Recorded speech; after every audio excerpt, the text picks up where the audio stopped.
And if you close libraries at the evenings and at weekends, that means there's people who their only social connectivity is through a library are left at home lonely.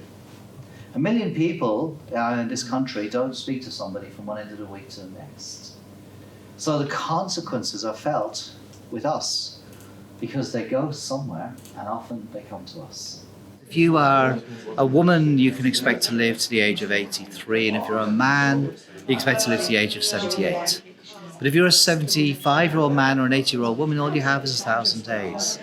And we know that people over the age of 85, in one study, they found 48% of them died within a year of a hospital admission.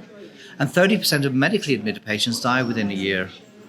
And every day somebody spends in hospital more than they must is stealing their time.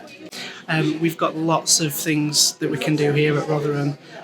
We're champions of the SAFE principles, red to green, setting our EDDs and making an effective board round.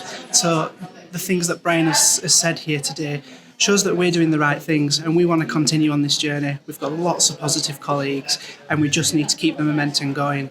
It's not about time in hospital, it's about time away from home for our patients. Let's get patients home sooner. Hospitals aren't the right place for people who don't need to be here.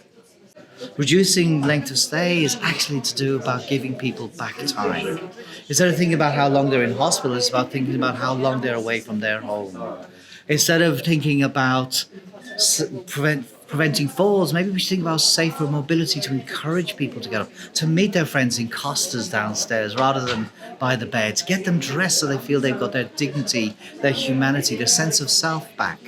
All of these things we know reduce pressure sores, they reduce falls, and they get people home sooner. And then put your hands on your frame, Honorary, that's it. And then shall we have a little walk? Yeah? Let's go this way.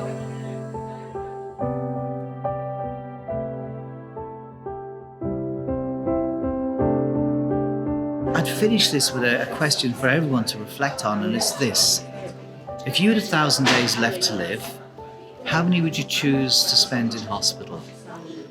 And if, like most of us, the answer is none, then how can we help our patients to get home, to spend as few days as possible as they can, to give them that choice, that dignity, that place of being with the ones they love the most around here? And thank you for your time.